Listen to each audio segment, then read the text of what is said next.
Imamat pasal yang ke-9, para imam menerima jabatannya. Pada hari yang ke-8 Musa memanggil Harun serta anak-anaknya dan para tua-tua Israel, lalu berkatalah ia kepada Harun, ambillah bagimu sendiri seekor lembu muda untuk korban penghapus dosa dan seekor domba jantan untuk korban pembakaran, kedua-duanya yang tidak bercela, kemudian persembahkan itu di hadapan Tuhan.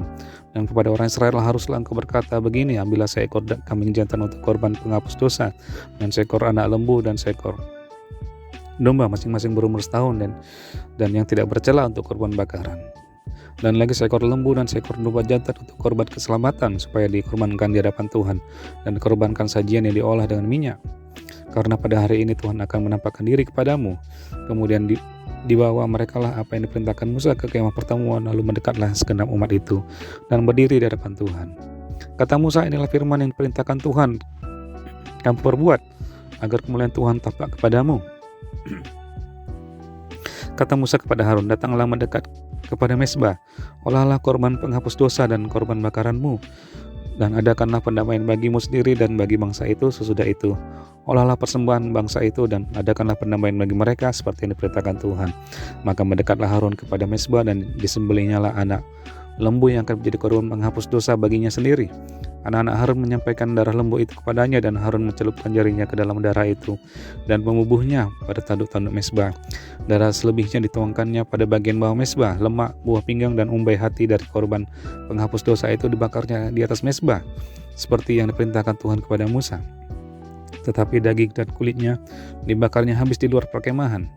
Kemudian ia menyembelih korban bakaran, lalu anak-anak Harun menyerahkan darah korban itu kepadanya. Maka Harun menyiramkannya pada mezbah sekelilingnya.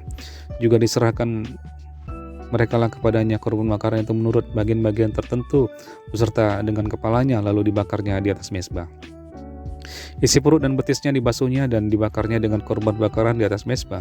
Sesudah itu dibawanya persembahan bangsa ke mezbah, diambilnya kambing jantan yang akan menjadi korban penghapus dosa yang bagi bangsa itu, lalu disembelihnya dan dipersembahkannya sebagai korban yang penghapus dosa seperti yang pertama. Kemudian dibawanyalah korban bakaran ke mezbah dan diolah sesuai dengan peraturan. Selanjutnya dibawanyalah korban sajian dan diambilnya segenggam daripadanya, lalu dibakarnya di atas mezbah di samping korban bakaran. Pada waktu pagi ia menyembelih juga lembu dan domba jantan yang akan menjadi korban keselamatan bagi bangsa itu. Lalu anak-anak Harun menyerahkan darah korban itu kepadanya, maka Harun menyiramkannya pada mezbah sekelilingnya.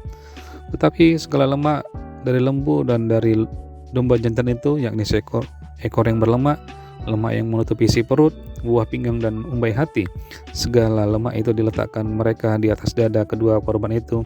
Lalu Harun membakar segala lemak itu di atas mezbah. Dada dan paha kanan itu dipersembahkan Harun sebagai persembahan diunjukkan di hadapan Tuhan seperti yang diperintahkan Musa.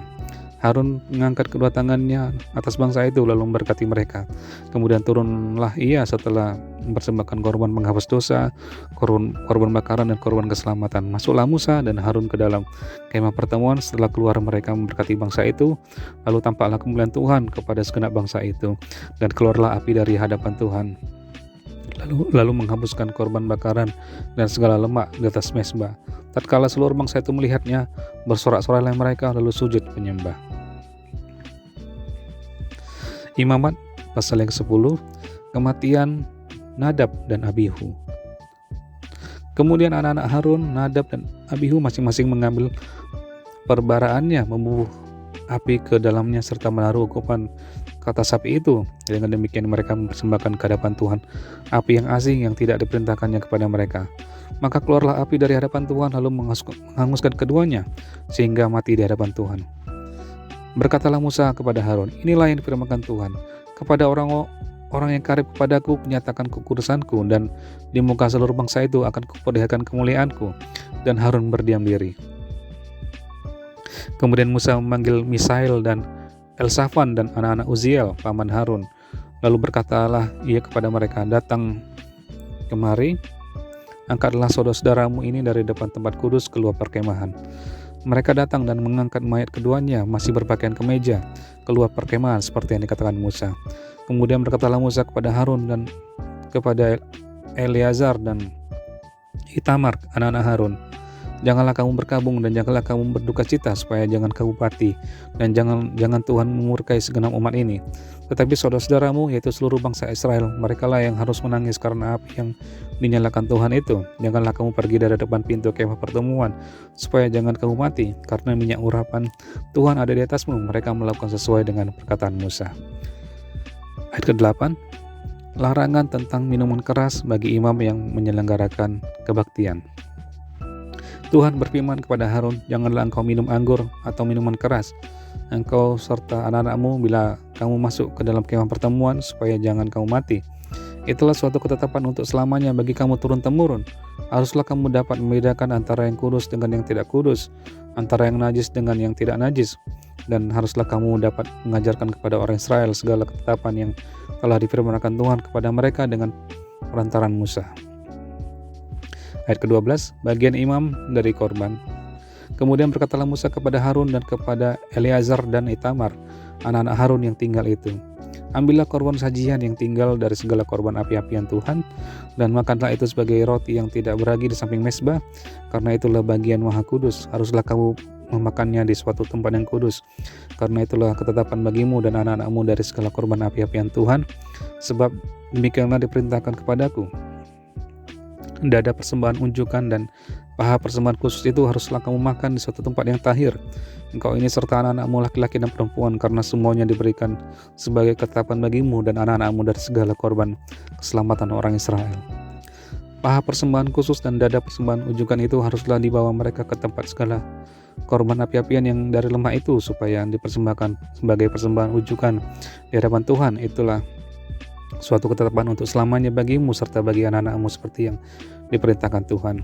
Kemudian Musa mencari dengan teliti kambing jantan korban penghapus dosa itu, tapi ternyata kambing itu sudah habis dibakar. Sebab itu dimarahinya lah Eleazar dan Itamar, anak-anak Harun yang tinggal itu, katanya, mengapa tidak kamu makan korban penghapus dosa itu di tempat yang kudus? Bukankah itu suatu bagian maha kudus dan Tuhan memberikannya kepadamu, supaya kamu mengangkut kesalahan umat itu dan mengadakan pendamaian bagi mereka di hadapan Tuhan? Lihat, darahnya itu tidak dibawa masuk ke dalam tempat kudus. Bukankah seharusnya kamu memakannya di tempat kudus seperti yang telah kuperintahkan? Lalu berkatalah Harun kepada Musa, memang benar pada hari ini mereka telah mempersembahkan korban penghapus dosa dan korban bakaran mereka ke hadapan Tuhan, tetapi hal-hal seperti tadilah yang kualami. Jikalau pada hari ini aku memakan juga korban penghapus dosa, mungkinkah hal itu disetujui oleh Tuhan? Ketika Musa mendengar itu, ia menyetujuinya.